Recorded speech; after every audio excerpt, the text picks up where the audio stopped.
In this episode, we'll be talking about the ideas of good and bad from the perspective of Friedrich Nietzsche, covering his thoughts on childlike wonder, will to power, and the good life, on From What We Gathered with hosts Danny Nelson and Kylie Shahar. In the land of teeter totters, I prefer a slide. Turbulent or gentle waters, let's go for a ride. Hi, Danny.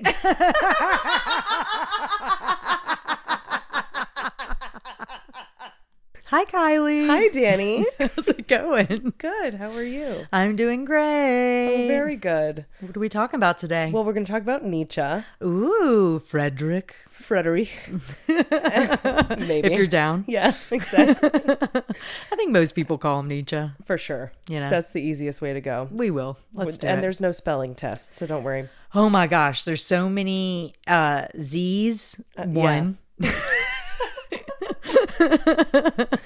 It's confusing. Several E's. Several. And the I before E. Yep, absolutely. So Nietzsche, what did he do? He was a philosopher? He was a philosopher. Oh, I like that. So the scenario is to ask you to first think about the day that you had today. Okay. And then imagine that you wake up tomorrow to relive the exact same day you lived today, except the only difference is that when you wake up tomorrow, you're a child. And so the question or thought is, what might be different about your day or about your experience, even though everything is the exact same, except you're a kid, you're a child. Oh, I love to be a child. I know. Well, this was a work day for me. So if there's no child labor laws, or if there are child labor laws, right, then I will definitely not be working. Definitely. Which would be great. Yeah. I'd have a much different day. I would just be like cartoons. I'm not exactly. I'm not getting up to make breakfast for anyone. Oh yeah. Yeah, I think that I did a lot of things that were very catered towards adult responsibilities today. Mm-hmm. So I did work, I did some errands. Mm-hmm. Although I did work on an art project. Ooh. That was, just for my, it's for a thing that I'm doing, but it was for my own joy. Yeah. Some collaging involved. I love a good collage. You do love a collage. You know me. She'll collage anytime. What would be different about your day? Well, I just was unpacking. So we recently moved, and so I've just been like kind of sort of unpacking things and moving furniture and then removing it and stuff. So mostly boring in a way.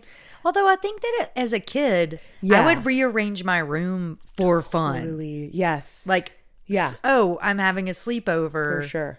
We're rearranging the furniture as an activity. Yeah. Yes. And then you make it happen. Yeah, no, I think that, if I woke up and had the exact same day, except I'm a kid, I think that would have been, my experience would have been like, this is so fun. We get to just like move things around and see what it looks like with this is over here and this is over there. But I might not have my grown adult strength. And so maybe, but regardless. Although as an adult, you've moved a lot because true. of your academic career. That is true. So you probably don't have the romanticism that I had as a child. Of the excitement of moving your dresser from one side of the room. Corner. Maybe.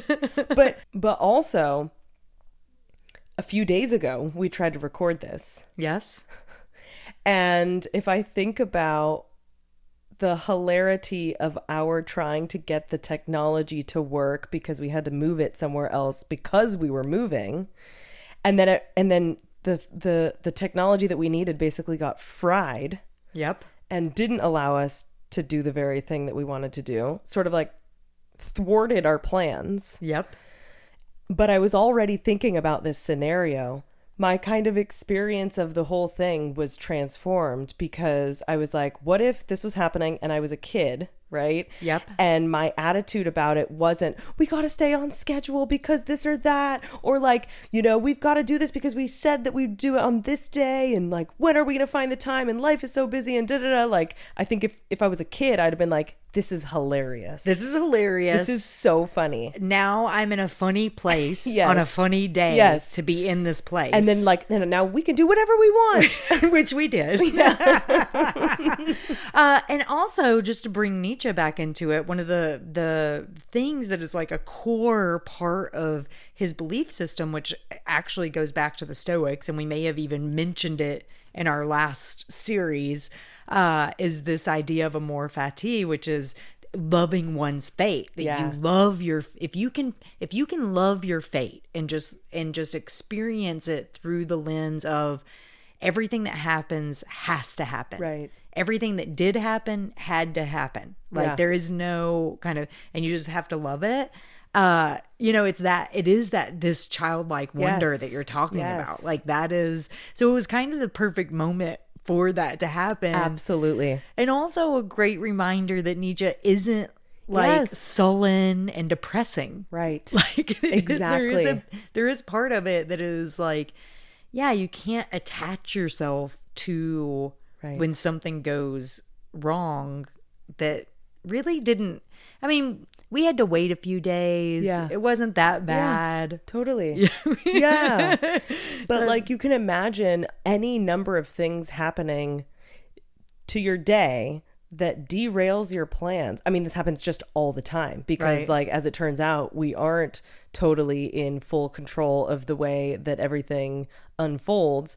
And so like, the frequency with which that happens just means that like you have all these other opportunities to just get ticked off or annoyed or stressed or feel like the goalpost has shifted and now this is going to be a burden, and I have to do this later, and if I defer it and da da da, and it's like, but you can also just not. I mean, it's like a hard thing to undo. Oh, for sure. But you can just not fall into those cycles of of sort of lamenting about all the things, and then think about this sort of kind of framework of the childlike wonder who's sort of unburdened by all of the things that society packs on you as you grow up, right? You learn about, I mean, this is to take it, this is stuff that Nietzsche talks about, but to take it in a more practical direction, like Nietzsche's not talking about like paying bills and all these things, right? But you think about the burdens of society, Right. and like these kinds of like material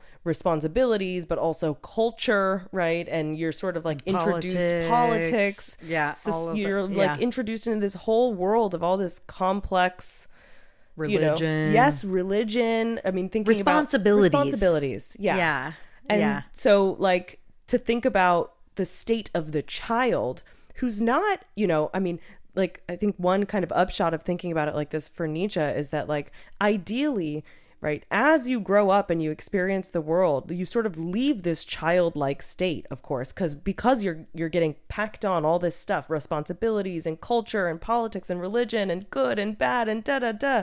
And then you start to kind of, he talks about that as in this metamorphosis, right? That's the camel. You're getting packed on all this stuff. And then later on in your development and your adolescence, you become the so-called, what he calls the lion, where then you start to reject. You're like, no, you're like, I've learned all this stuff and no, I hate this and I reject that. And I don't want to, and I don't want to live in a world in which this, and I reject that. Right. And then it's like this, like sort of antithetical, like, no, you learn how to say no. And you sort of reject some of the stuff that the camel has been, that you've been acquiring and packing on.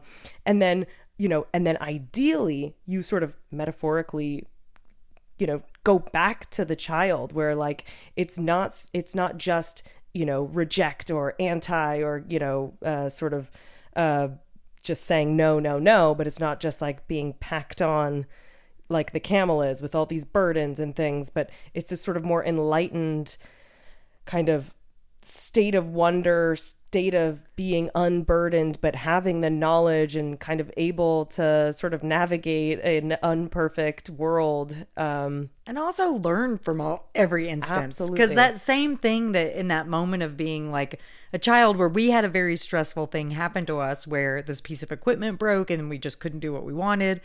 Like, that freedom to be like, well, now what are we going to do? Right. What can we learn? What Yeah. are the, like what is the next kind of opening of that? And I think that piece of wonder and like amazement in the world is something that a lot of philosophers try to find a way towards. Yeah. And that's what the good life is, right? Yes. Like part of that is to be in this state of learning. Yes. Like, so Nietzsche, like, just to talk a little bit about him. Yeah. So he was alive in the second half of the 19th century, so the 1840s to about 1900. He didn't live a very long life. And unfortunately, yeah, I won't even get in. But so as a youth, he was... his parents died really young, so he ended up living with his aunts who were just unmarried. Hold on. Let me re-say that. He lived with his unmarried aunts. And he ended up in a boarding school, a private school, and was really well liked. He wasn't like the top student, but he was like very smart. He ended up being like a prefect, what we would, those kind of like lead student kind of situation. But he also was sort of a naughty guy. And so he lost his position as prefect for coming back to school drunken after hanging out with a well-known poet who was kind of a rascal of the town. And he's like a teenager, and he's going to hang out with him instead of like hanging out with the other students. He's like, let me go hang out with this old man Poet guy. like the town drunk. That's amazing. And so he was just that kind of person, though. He was a very curious and interested person, but also was a very like very early on, very like avid kind of like conversationalist and speaker, and had his own ideas. But he also was a musician. So this was something I never knew until I was like reading a little bit for this episode. But he did piano compositions and stuff, and he was friends with Wagner, who people may know from his operas or his many musical works. But one time he wrote a little piano piece for Wagner's wife and sent it to her, and when Wagner heard it, he told him he should keep his day job. He was like, you're never gonna be a musician. And so Nietzsche was like, that's cool, I'm gonna go over here and win some national awards for theology. So one thing to say about that is Nietzsche's. So he wrote several books that are very well known, but one of them is the Genealogy of Morality, which is sort of this history of humankind came to the point in the 1850s, like into this area where the church was such a huge part of everyone's lives, and in that. He very much talks about how much he hates religion. So the fact that the early part of his life was... Right. I shouldn't use the word hate, because I think he would think that's something you actively do. Right. Yeah. I think that he was more like, this shouldn't you shouldn't live your life in context to religion. Yeah. I mean, yeah. And I think sort of hedging on not hate, but almost like thinking about like this stage of becoming the lion and saying like, no, right? Like recognizing like culture and society and how these sort of like value systems are disseminated, and that, value systems are sort of, dictated from top down, and then you're like learning all about this and kind of understanding, and he's very smart and observing and writing and all these things, and so he comes to the point where he wants now to reject, in some ways, you might say reject religion, but really you might think really reject the way in which he thinks there's this top down regimented way you're supposed to be. Yeah, there's right. like a command of like the way you should live your life. What is the right way? Yeah. So there's kind of this thing where he comes to like, society has told us the way to have a good life is through religion, Yeah. which he believes teaches you to be weak. Yeah. He believes that religion teaches you things like sacrifice and asceticism. So asceticism, if you're not familiar with it, is essentially depriving yourself so that you can be closer to God. So it might be, when you think of priests who take a vow of silence, like monks, who are like, I'm not speaking for 10 years. Yeah. Right. And it's so I can be closer to God. It's this sacrifice is going to bring, a lot of times it has to do with not eating. And you see that through not just Christianity, but a lot of different cultures. You see this idea of denying yourself food, something that you need, which is necessary. And that this idea that it brings you spiritually closer to your God. Right. And in most of his cases, he's specifically talking about Judeo-Christian religion. Yeah. And from my understanding, I only read the Genealogy of Morality, and he only talks about those Abrahamic kind of religions. But he just thought that it made you a weak person. Right. And it wasn't just them. He also thought Plato did it. Right. Which, through the Stoics do this. It's a denial of yourself. They're saying like, hey, in order for you to reach eudaimonia, you have to bring your passions under control. Yeah. And Nietzsche was like, why? Yeah. Right. My passions are what is going to lead me to be the strongest version of myself. Yeah. And then he talks about, did you want to talk about the will toward power? Yeah. I mean, just sort of like on that point that you were making right there, right? Like,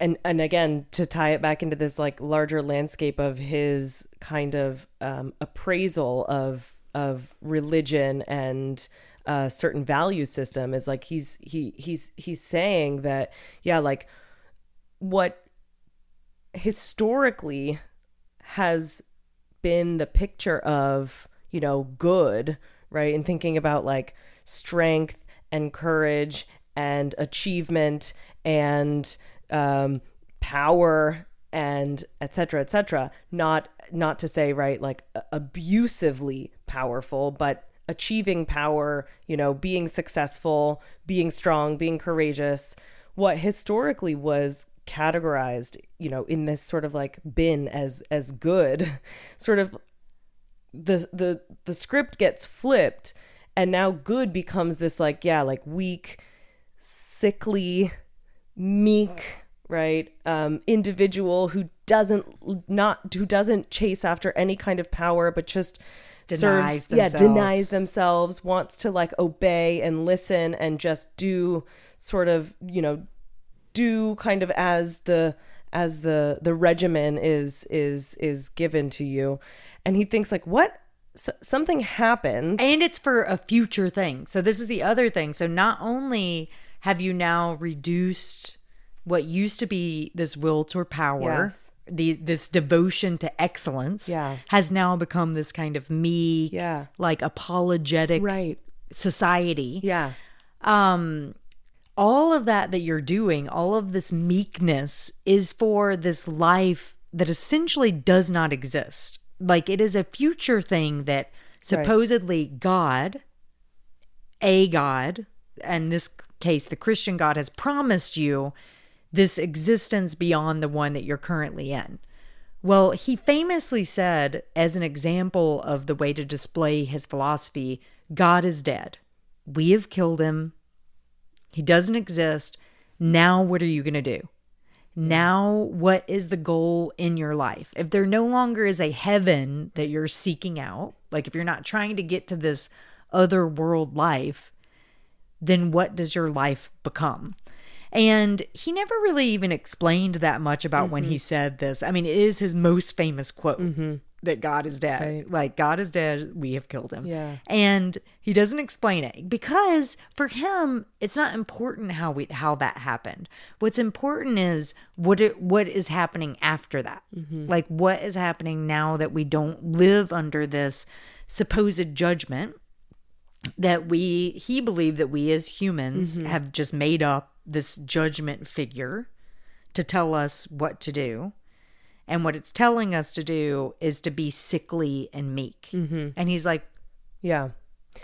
Yeah. And part of what's, so perplexing to him about all of this is, and again, part of his like larger project, which is this sort of genealogy, this sort of like linguistic, quasi-anthropological history of these concepts of good and bad and how, they get kind of reversed, and now like good is bad and bad is good and weak is good and strong is bad. And, he's sort of reflecting on also a kind of there, this is pre the development of like full-blown psychology, but sort of Nietzsche's like kind of anticipating some of these things that later get fleshed on by psychologists, is it's like thinking about, the human psyche and these sort of, these drives, these almost subconscious, maybe you're vaguely aware of them, but these sort of subconscious drives that you might, call like impulses, not impulse in a negative way, but, that you have an impulse to do something or to go in some direction, right? So your impulsiveness, your tendency to have various kinds of impulses is part of the fabric of what makes up your psyche and your motivations and that kind of thing.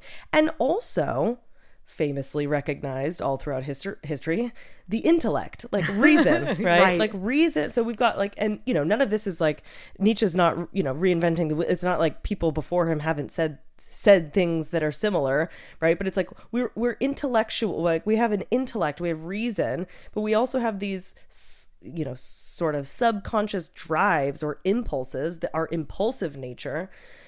And in part of this like larger linguistic history that he's after is to think about these concepts of good and evil and how that, when they get inverted, what this does too is require humans to somehow, have this command over their impulsive nature, right, through their intellect, to suppress it. Yeah. Because those are bad. Because if your impulsive nature, what it desires to do is be courageous and strong and, and achieve certain things. Well, that's bad, turns out, right? On this value system, that's bad. Don't do that. So suppress. And how do you do it? Through the intellect, right? You sort of like, you figure out how to like rationally control these things, which like, just think about what that means. That means that you're going to be able to stuff it for a certain amount of time, but it has to go somewhere, right? And so like those impulses can only be sort of controlled up into a certain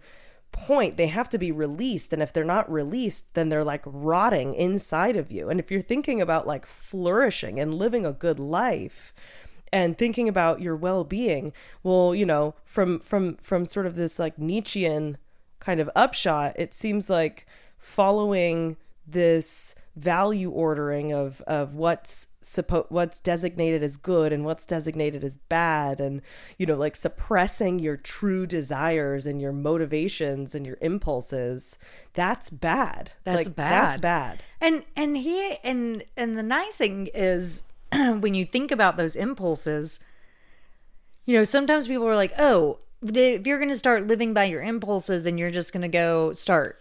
What are you going to do? Just cheat on your husband, go and murder some people. Right. You're just going to eat cake all day. No, because that's not what I naturally want to do. Right. I'm not sitting around right. not like eating cake all day because I could. Yeah. I live in a society where I both can afford it and have access to it. Right. So the reason I don't eat cake all day is because I don't want to. Right. Exactly. So even if we, that's like a dumb example of these, but like, there's always this worry in society. Like if we didn't have all these, if church didn't feed us morality, or if we didn't have all these laws that we lived in society, that it would just be complete and utter chaos. Well, I don't know anyone who wants to murder other people. Right. Yeah. Right. I don't know any. Yeah. Okay, I might know a few more. I know a few people who'd probably steal stuff Right. if there were no rules. Totally. If there were no rules, Yeah. they'd probably be taking plants out of other people's yards. They'd probably be at the grocery store, Oh, yeah. like grazing in the produce aisle. yeah, like, oh, I need a little grape snack, great. like while I'm here, like, I mean, sure, the surveillance state we've chosen to create for Yeah. ourselves, we've Yeah. just agreed to. That's what we're doing. And it does control a certain amount of For sure. impulse. Yeah. But also, what if we lived in a society and those where we were allowed impulses, and part of that was that, yeah, you don't get in trouble Right. because we choose what people get in trouble for. Right. So Right. maybe in the society where people are allowed to follow their impulses. Right. Yeah, for sure. Then so this is my understanding of what Nietzsche wants you to. This is the answer to those impulse. Well, it's not the answer. Yeah. Per se, because he never wrote a thing that was like, and here is the 10 ways to Right. live your life. He didn't make a Exactly. listicle. Yeah. Not a single one did he leave behind that I know of. Never published a single one. But what he wanted people to do, or he thought was best, is if we could go back in time, if you could go all the way back to when religion started, essentially, especially Christianity. And what he says is, okay, because of the will, everybody lives with this will towards power. It was correct for these enslaved people who'd been living under these like monarchies. Mm-hmm. It wasn't wrong for them to say like, hey, I don't want to be a slave anymore. I don't like being a slave. There's an impulse in me Right. that yearns for freedom. Yes. They wouldn't have used the word freedom because it wasn't even a concept, but it yearns to not Yes. have someone take, like, I farmed all year and then you come and take half my farm stuff. Right. Like, that seems, not fair. Yeah. Or whatever. They can just sacrifice people at any time they want. All of these things. He thinks that it is correct for them to have wanted this will towards power. Right. And for them to overthrow the government. But where he thinks society went wrong was this flipping of weak, powerful, weak. Right. Like because we took away this effort towards excellence. Right. And so he thinks we should go back to that time. Like, go back, Yeah. clean slate. We're just all people again. Yeah. And then that's where the Ubermensch comes in, the Superman. Yeah. And so he talks a lot about what this person who lives their life towards excellence. And the biggest part of that is everything that this so-called Ubermensch takes in, so like knowledge from whatever in society, they apply towards their own good. Mm-hmm. Not, hey, you know what I think is good? I think it's always good that you have to stop at stoplights. Mm-hmm. Maybe I don't want to stop at stoplight.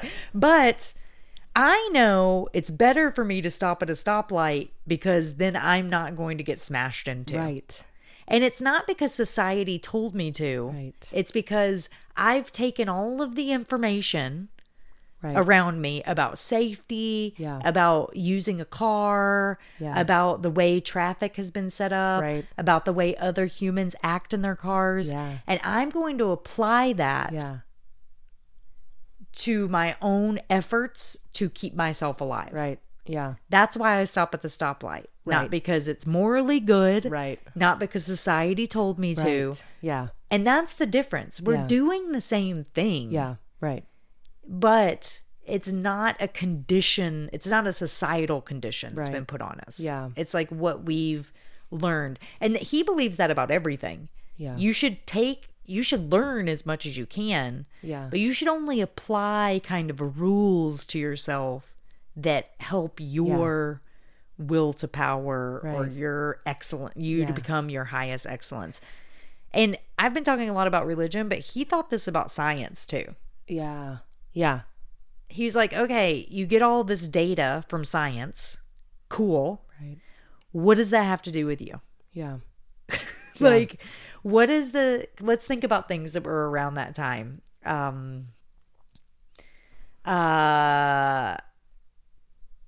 barometer. Darwin. Oh. So, like humankind is learning the barometer. Sure. Also, okay, I think the barometer is a good example. Yes. A barometer is a good example because, right, you're learning. So here's all this science that they can do to predict the weather. Yeah. Right? Like, ooh, now we can see that it might, there's clouds are connected, And he would say, okay, it's fine that you're obsessed with that. Yeah. But what does knowing the weather change in my life? Again, let's go back to the very first scenario. Yeah. As a child, how did you check the weather? I didn't. Exactly. I said, Mom. Well, actually, I lived in Southern California, so we had just one same weather. Yeah. Same weather. We don't have weather. But that's also a good example. Like, you just know in general, you're like, it is winter. I should take a coat with me. Right. I don't need someone to say it might be 70 degrees. It might be 40 degrees. Yeah. Because today it was 70 and literally we're in Alabama. Yeah. It's going to be like it's 45 wild tomorrow. It's our poor plants. Poor plants. Plus there might be a tornado. So that kind of like, yes, okay, there's all this interesting science and it's very cool and interesting that those are facts. But Nietzsche was like, what is the point of facts? Yeah. What is the point of something that you, because you always might learn another thing. There is no absolute truth. There's only the absolute truth that applies to Kylie. Yeah. There's only the absolute truth that applies to Danny. Yeah. And so it's an opportunity for you to kind of revise your relationship with the world's rules. Yeah. Right. Which might release you into an impulse where you're like, I have had the impulse to tap dance my whole life and just never did it. This is your sign. If you're hearing this right now, this is your sign. Put your power into the tap. What is it? Step ball chain or kickball chain? Step ball chain. I mean, hey, I don't know. Let's do it. Any of them. Yeah, no, I mean, and that's like, I mean, to bring it back to thinking about the child again, right? And to thinking about like this balance between packing on, right, in these, what his metamorphosis, right, packing on all of the knowledge, all the information, all of the burdens, all the stuff, and then also balancing that with maybe rejecting some of it, thinking like, well, this doesn't sort of jive with my overall way of, being an observer and a participant in this world. So I reject that. And I reject that. But instead of staying in rejection mode, right? Like you're not just like reject society, like be a recluse, like just leave, right? You're like balancing it with the delicate, this delicate dance, tap dance, this delicate dance of like, knowledge, wisdom, inspiration, but also impulses that